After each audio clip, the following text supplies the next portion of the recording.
Alright, so this is my very late review of Black Adam. I apologize for not getting this out earlier. I was sick when it came out. I had an early screening to it, too. That's what sucked. I still couldn't get around to it. And I have to apologize again because I'm also going to be late on Wakanda Forever because I'm going to be at a convention when that comes out. So we're already seeing if we want to do that like as soon as I get back, or do we just wait and do it for Disney-cember because it's so close? So we'll figure it out. I'll see it and then we'll figure out what we want to do with that. So just give me a heads up on that. But okay, finally saw this movie. I know there's a big divide between audiences and critics on this. At the very least, on Rotten Tomatoes, audience score is very high, critic score is pretty low. And I honestly get it. I had a good time. I thought this movie was a lot of fun. I will admit, I'm not surprised if somebody doesn't like it. The script feels 10 years old. Literally the last line in this movie, I don't think this is a spoiler, somebody says, "What do we call you?" It's that kind of movie.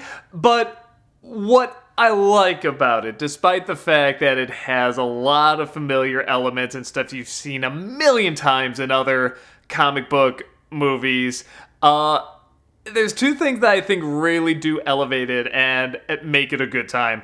One is the acting. I think is very, very charming. I think all the actors in this are giving pretty decent performances, even though, again, these are kind of archetypes, but they're done in a way where you do kind of sympathize with them and you like them. The Rock has probably never looked more badass, in my opinion. Just the way he floats in this is so cool. He, for the most part, says everything in a very stoic way. There's not too many jokes about catchphrases. In fact, how do I put it? There are jokes about catchphrases, but it's kind of the only joke, if that makes sense, in terms of like his personality and any superhero-related stuff. Everything else, at the most, is maybe him trying to understand certain things like sarcasm or stuff like that, which, again, you've seen in a million other movies, but he plays it off very straight and with a lot of charm. I mean, he just keeps, like, he's this warrior from, tons and tons of years ago, resurrected kind of thing very well, and he came from this very, oppressive world, and he's back, and, and he's vengeful, and he's very angry, but he's not someone who screams and yells or anything. He's very quiet to himself. He'll react physically, but he'll talk very quietly. I really like that. The performances from people saying a lot of this dialogue that's very exposition-y, very much, explaining a lot of plot and giving backstory and trying to make it sound very natural. For the most part, they do pull off, even though, again, the writing is not that great. But I feel like they really work in a way where it sounds like, yeah, these are people just exploring something and finding something, and it almost sounds like something a person would regularly say, but not quite. It's not quite there, but they're pretty close.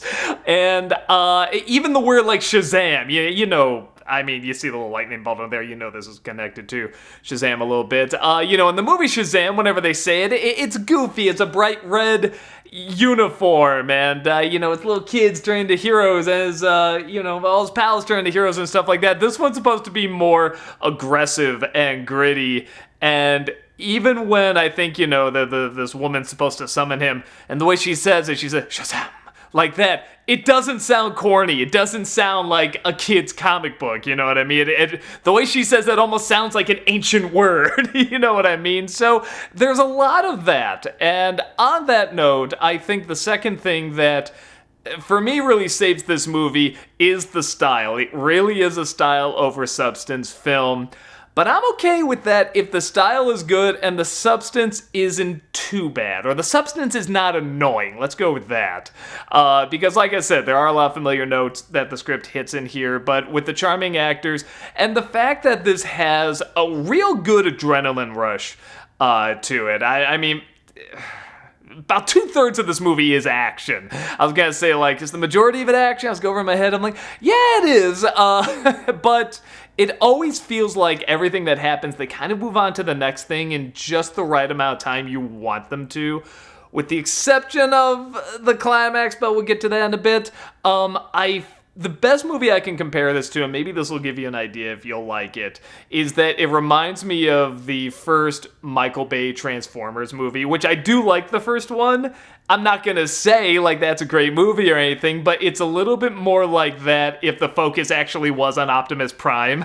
You know what I mean? Like the very stoic hero wasn't as much on Shia LaBeouf, but there is a Shia LaBeouf type character in this, and he's probably the only one, the kid in this is the only one that kind of goes back and forth a little bit between being believable and not believable, because when he's seeing this hero and he's talking to him and, you know, he's trying to explain to him about other superheroes and stuff, it's believable. But then there's other times where he's supposed to, like, shout to people, what are we waiting for? We gotta get up there.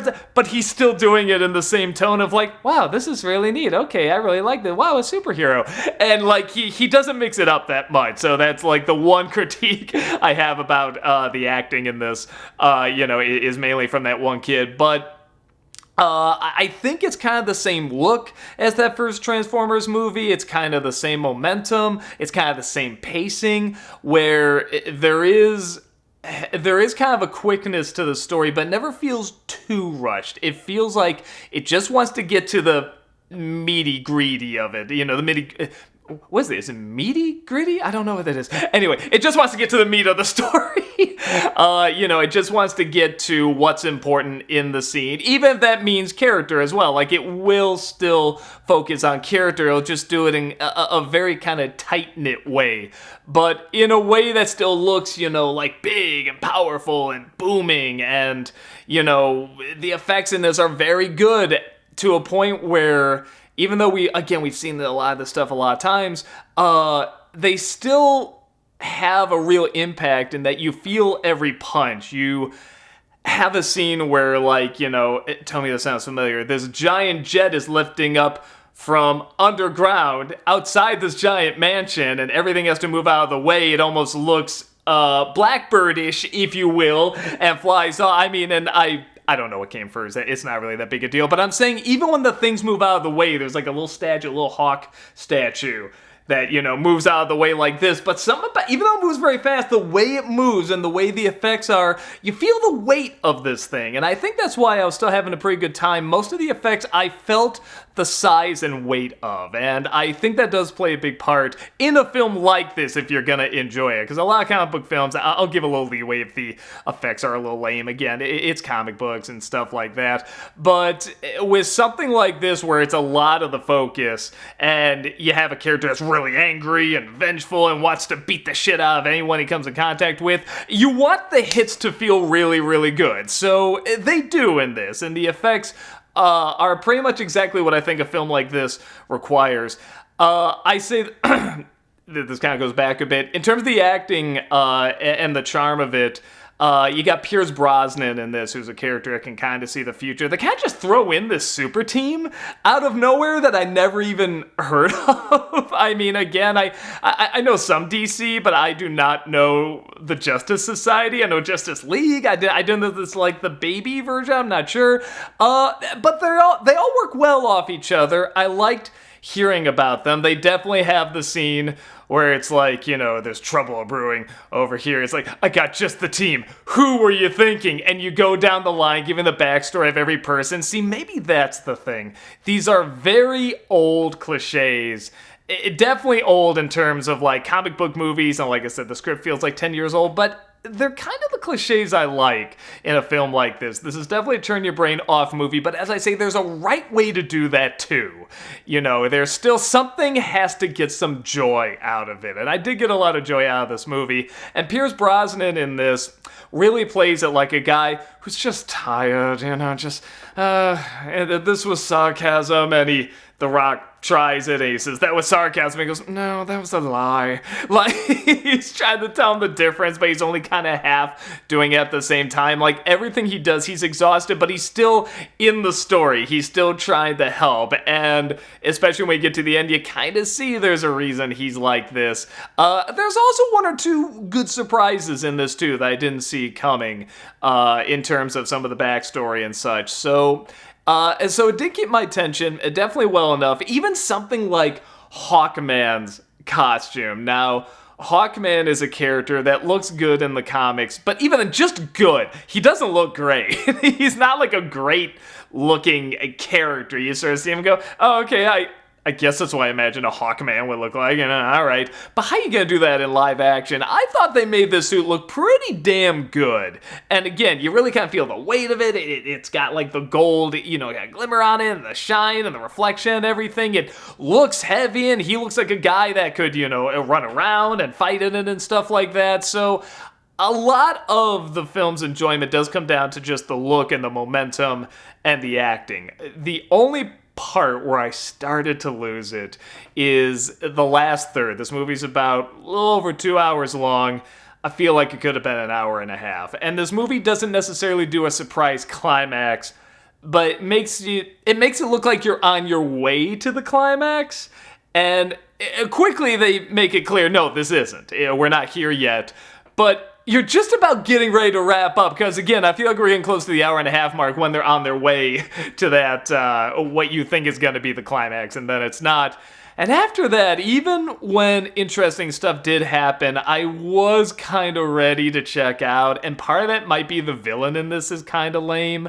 They don't give him that interesting a backstory. I mean, I guess it's kind of what you would assume it would be, and even when they have little surprises with that, it's not an exciting kind of surprise, you know what I mean? When you finally see this guy in his big monster form at the end, he looks like a mix between Tim Curry from Legend and that red purple guy from the bad Green Lantern movie. He's just not that impressive to look at. He was one of the few things where when he would hit something or throw something, it did not feel heavy. It did not feel like you could really connect to the impact of that. So that might be another reason why that didn't really connect too much with me.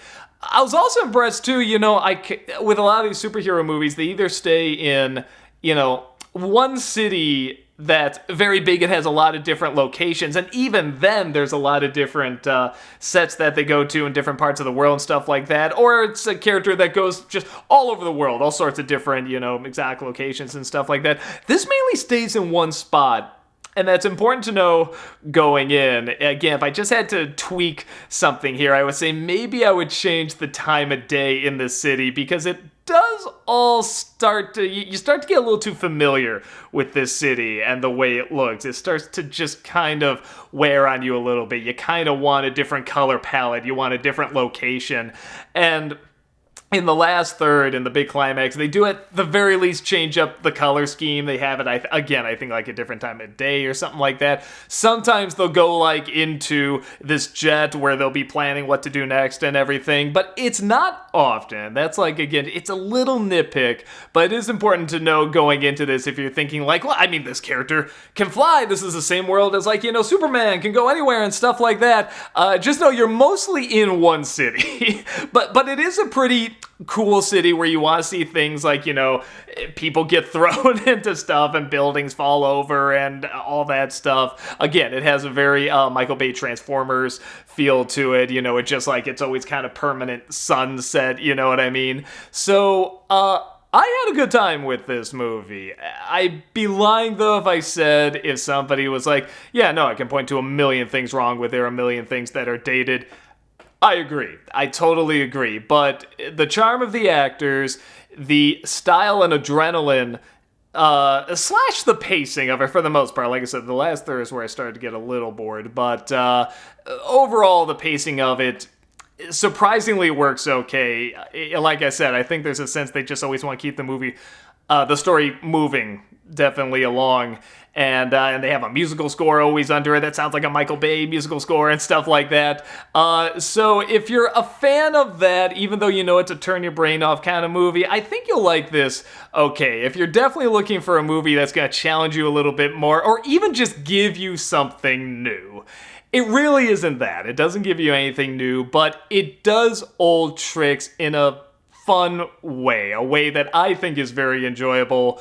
But if you're tired of those tricks, like I said, the ones I've listed before, it's probably not going to win you over. At the very least, you might think it's okay at the most. But I like these actors. These are the tropes that I do, fall for. Even though I acknowledge they've been done to death, I do get into them.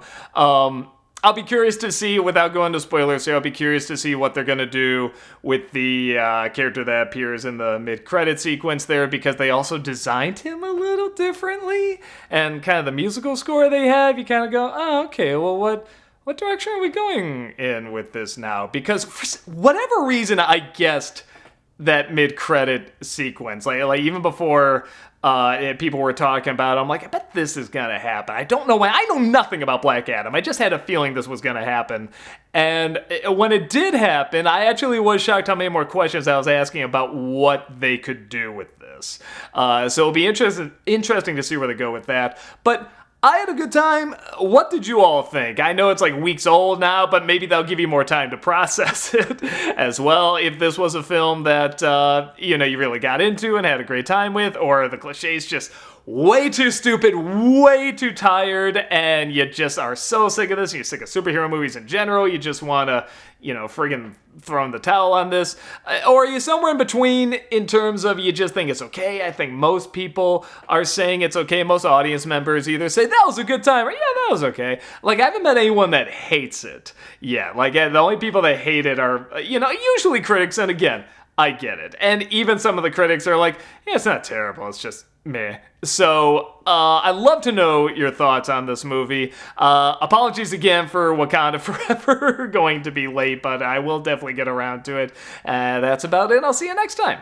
Take care.